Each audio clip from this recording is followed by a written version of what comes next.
వాడు రామని చెప్తా ఉన్నాడు. చెరువు మీద కొంగలిగినట్టే.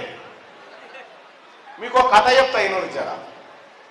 ఇప్పుడు మళ్ళా కేటీ రామారావు కథ చెప్తా, వాడు ఎసంచోడో చెప్తా. అయితే ఒక పోలీస్ ఆయన కొత్తగా పెళ్లి అయితే అత్తగారు వాళ్ళు మంచి వాచ్ పెట్టిరట. మంచి వాచ్ గడియారం పెడతారు కానీ ఎందుకంటే పెళ్లినప్పుడు అట్లా సైకిల్ టైటాన్ వాచ్ ఇదే కదా. అయితే కదా అక్క, అట్లా సైకిల్ టైటాన్ వాచ్ అలగపోతే బర్రెని కొట్టించేది. రేడియో కూడా ఉండేది ఒకటి, ఇదే ఉండే. ఇప్పుడు మా ఎమ్మెల్యే గారు నవ్వుతారు, ఇప్పుడు లేవాలి, అప్పుడు ఉండే. అక్కకు బాగా తెలుసు. అయితే ఒక ఎస్ఐకి కొత్తగా పెళ్లి అయితే గడియారం కొనిచ్చిరట. గడియారం కొనిస్తే ఒక దొంగ చూసిండట గడియారాన్ని. చూసి అమ్మ ఈ గడియారాన్ని నేను ఎట్లయినా దొంగతనం చేయాలని ఆ దొంగకు మనసులో పడ్డదిగా. మనసులో పడి రోజు ఆ ఎస్ఐ పోయేటప్పుడు ఆడ కావలిగా చూస్తా ఉంటాడట, చేతి గడియారం ఉందా లేదా. ఆయనతో ఒకసారి ఏమైంది, ఎస్ఐ గారు ఇంట్లో ఉండగా పోలీస్ స్టేషన్ కు డిఎస్పీ గారు సిఐ గారు వచ్చిరట. రాగానే ఒక కానిస్టేబుల్ ఎస్ఐ గారి ఇంటికి సార్ పెద్ద సార్లు వచ్చారు సార్ మన పోలీస్ స్టేషన్ కు అనగానే ఆయనతో ఆయన తన తయారైపోయి పోలీస్ స్టేషన్కి వెళ్ళిపోయాడు. ఈ పోయేది దొంగ చూసాడు, చేతికి వాచ్ లేదన్న సంగతి, గడియారం లేని సంగతి చూసాడు దొంగ. చూసి ఏం చేసిండు, అమ్మ పక్క ఇంట్లోనే మర్చిపోయిండు గడియారం. ఇక పోయిండు, నేను ఎట్లయినా దొంగతనం చేస్తాను. ఆ దొంగ ఏం చేసిందంటే ఎవరు ఆర్ఎస్ ప్రవీణ్ కుమార్ అసలు చూడు ఓ కోడిని తీసుకొని పోయింది ఇంటికి, ఎస్ఐ గారి ఇంటికి. కోడిని తీసుకొని పోయి అమ్మగారు ఆడ కోడి దొంగతనం అయిందట, ఎస్ఐ గారు పంపించింది ఈ కోడిని ఇంట్లో పెట్టుకున్నాడు అని చెప్పి కోడిని అనగానే వస్తువు అయితే ఇస్తుండు కదా అని చెప్పి కోడిని ఇచ్చింది. కోడిని అనగానే ఆమె కోడిని ఒక గప్ప కింద పెట్టింది, కమ్మింది. అట్లనే సారు అడావిడికి వెళ్ళిపోయిందట, వాచ్ మర్చిపోయిందట, అది కూడా ఇవ్వన్నాడు అని తీసుకొని పోయాడు. ఆ వాచ్ తీసుకొని పోయాడు.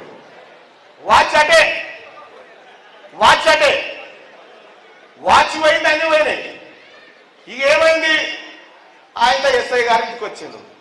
ఇది కోడి కుక్క అంటుంది ఇంట్లో, ఇది వేయడానికి వచ్చింది అంటే దొంగతనం అయిందని చెప్పినవాడగా అయ్యా, వాళ్ళు ఎవరో దేవుళ్ళు ఇచ్చి పంపిస్తే ఆ కోడిని తెచ్చిచ్చారు, అట్లనే నువ్వు వాచ్ ఇవ్వమన్నమాట అంటే వాచ్ కూడా ఇచ్చి పంపించినంటే ఓ నీ ఇంట్లో పీనిగల కాదని ఈడేవాడు పోలీసు ఇంత దొంగలు పడ్డట్టు అయిపోయా కదా, నీకు చెప్పుకుంటే ఇజ్జత పోతుంది అని చెప్పి ఆయనతో ఎవరికి చెప్పుకోలేదు.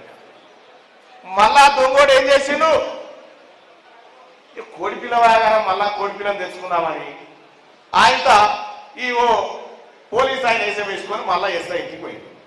ఎస్ఐ ఇంటికి పోయి అమ్మగారు కోడి దొంగ దొరికిండు, ఎస్ఐ గారు ఆ కోడిని ఇచ్చేయమన్నాడు అనగానే యూనిఫామ్లు వచ్చింది కానీ ఆయనతో కోడిని ఇచ్చేసింది. ఈ కోడి పోయింది, గడియారం పోయింది.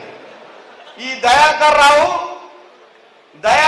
ఏమో ఇంకొక ఆయన, వీళ్ళు రెండు పాత్రలు, ఒకటి కేటీ రామారావు, ఒకటి దయాకర్ రావు. వీళ్ళు ఏమున్నా ఇంత మన ఇంకేమన్నా తెచ్చుకపోయే బ్యాచ్ తప్ప మనకేమి ఇచ్చే బ్యాచ్ కాదు. సోదరులారా, పట్టభద్రులారా, నేను ఒక మాట చెప్తా ఉన్నా, జాన్సక్క ఈ పాలకుర్తి నియోజకవర్గంలో 13,849 పట్టభద్రుల ఓట్లున్నాయట. నీ తమ్ముడు ఎప్పుడు పిలిచినా గంట సేపట్లో నీ ముంగట్టున్నాడు. నువ్వు ఏ పని చేయమన్నా ఈ కాంగ్రెస్ పార్టీ ప్రభుత్వం గెలుపు కోసం ఈ తమ్ముడు ఎక్కడ తిరిగినా నా సొంత అక్కలాగా నువ్వు గెలవాలని కోరుకున్నా, నువ్వు నిలవాలి, పాలకుర్తికి అండగా ఉండాలని కోరుకున్నాక 13,848 ఓట్లున్నాయి అక్క. ఇలా ఎన్ని నాకు ఇస్తావో చెప్పు.